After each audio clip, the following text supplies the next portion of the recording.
कर्म कैसे करना है? विवेक के साथ।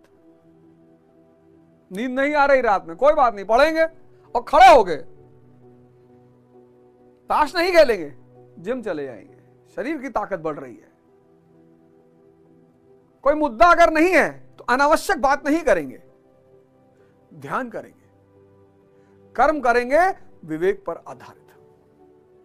स्वामी विवेक आनंद। स्वामी किसका? सेंसस का। जिसके पास क्या है? विजडम, विवेक। वो किस स्थिति में रहेगा? आनंद की स्थिति में रहेगा। देखो सूत्र, ये नाम थोड़ी है, ये दर्शन है। स्वामी किसका? इंद्रियों का। जिसके पास क्या है? विवेक है, आंतरिक रोशनी है। और जो स्वामी है इंद्रियों का और विवेक रखा हुआ है, वो आनंद की स्थिति में रहेगा। स्वामी विवेक आनंद। जिसको डोनाल्ड ट्रंप साहब जब हिंदुस्तान आए थे तो उन्होंने कहा था स्वामी विवेकानंदन। भैया एक कोई किताब उठा लो, भगवत गीता उठा लो, यथार्थ गीता उठा लो, कुरान उठा लो, बाइबल उठा लो, आदि ग्रंथ उठा लो, कोई एक उठा लो और खुद से पढ़ो।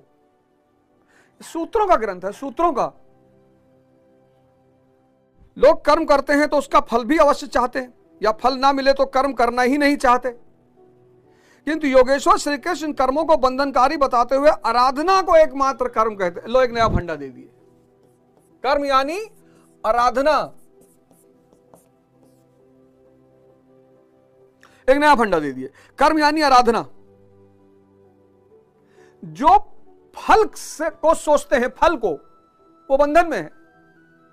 बहुत बड़ा सिद्धांत बताने जा रहा हूं। गीता का निष्काम कर्म और बुद्ध का प्रतीत समुत्पाद दोनों एक ही है।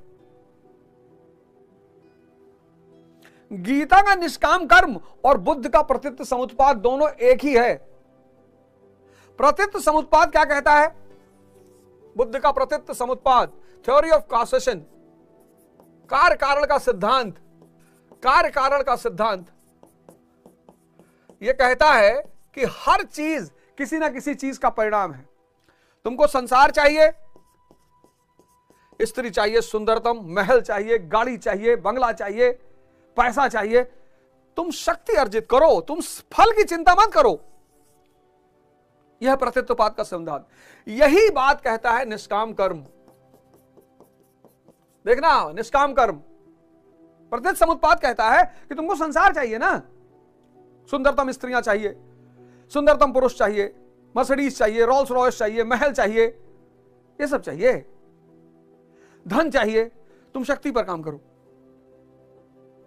तुम संसार के बारे में मत सोचो, नहीं तो बंध जाओगे, और बंध जाओगे तो कर्म पर प्रभावित हो जाएगा, उलझ जाओगे। तुम शक्ति पर काम करो, क्योंकि शक्ति का परिणाम है संसार। मोदी जी अभी स्वयंवर करा ले, कोई नहीं जाएगा। तुम में से बहुत सारे लोग स्वयंवर करा लो, 25 साल के हो गए, तुम्हारे स्वयंवर में कोई नहीं आएगा। और मोदी जी करा ले तो तुमको दिखाई नहीं पड़ता यार आंख से। अभी बाबा रामदेव कहते हैं स्वयंवर कराएंगे। संसार शक्ति का परिणाम है, तुम शक्ति अर्जित करो बस। देखो आगे क्या कहते हैं प्रभु, आगे कहते हैं इस अध्याय में उन्होंने कर्म का नाम मात्र लिया है। अध्याय के 3 के 9वें श्लोक में उसकी परिभाषा दी और चौथे अध्याय में कर्म के स्वरूप पर विस्तार से प्रकाश डाला है। प्रस्तुत श्लोक में श्री कृष्ण ने सांसारिक परंपरा से हटकर कर्म करने की कला बताई कि कर्म तो करो, श्रद्धापूर्वक करो, किंतु फल के एक अधिकार को स्वेच्छा से छोड़ दो। फल जाएगा कहां?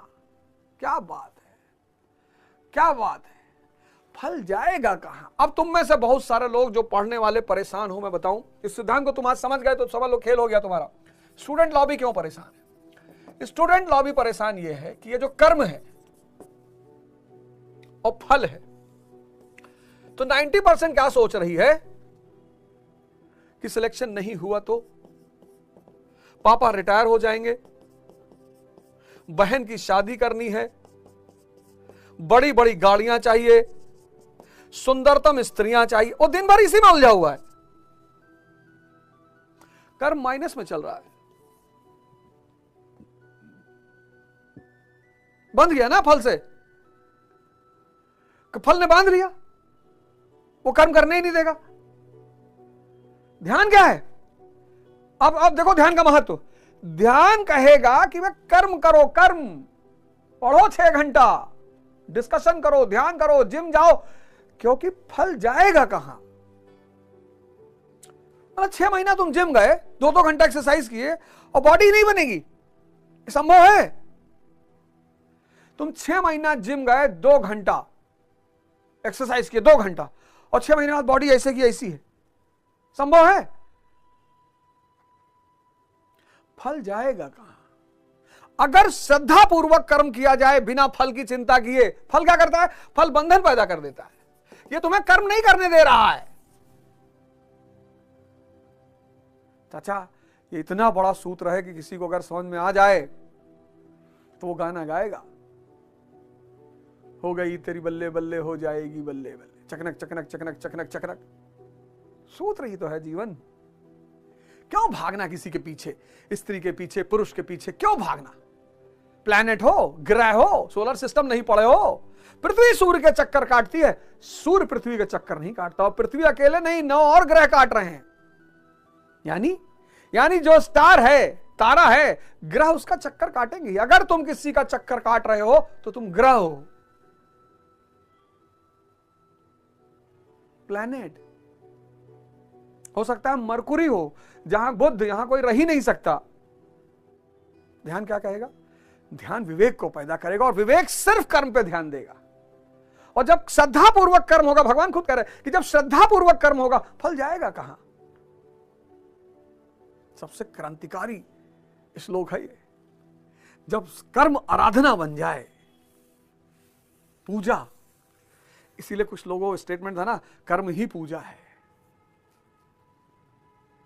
फल का चिंतन व्यक्ति में बंधन पैदा करता है। क्या करता है? बंधन पैदा करता है। बंधन कर्म को प्रभावित करता है। आप चिंताग्रस्त रहते हो, कर्म श्रद्धापूर्वक नहीं हो पाता, तो फल कैसे आएगा? लेकिन अगर श्रद्धापूर्वक कर्म हो रहा है तो फल जाएगा कहां? 6 महीना 2 घंटा प्रतिदिन जिम में, और बॉडी नहीं बनेगी, संभव है? आज से तुम्हारा कर्म कैसा होगा? आराधना होगा, श्रद्धापूर्वक। क्योंकि कर्म का फल ना हो, यह असंभव है, असंभव हो ही नहीं सकता। लेकिन अगर फल का चिंता किया तो बंधन में पड़ जाओगे, कर्म प्रभावित हो जाएगा, फिर उल्टा सीधे परिणाम मिलेंगे। 10 साल IAS की तैयारी करोगे, अरे इसमें बड़े क्रांतिकारी सूत्र हैं, एक ये है, हाँ? चलो जीवन में कुछ अच्छा करो, कुछ बढ़िया करो, भारत को लोग ध्यान की वजह से जाने। आओ मिलकर अपने समाज का, अपने परिवार का, अपने राष्ट्र का निर्माण करें, और ये राष्ट्र कल दुनिया के लिए पथ प्रदर्शक का काम करे। जय हिंद, जय भारत।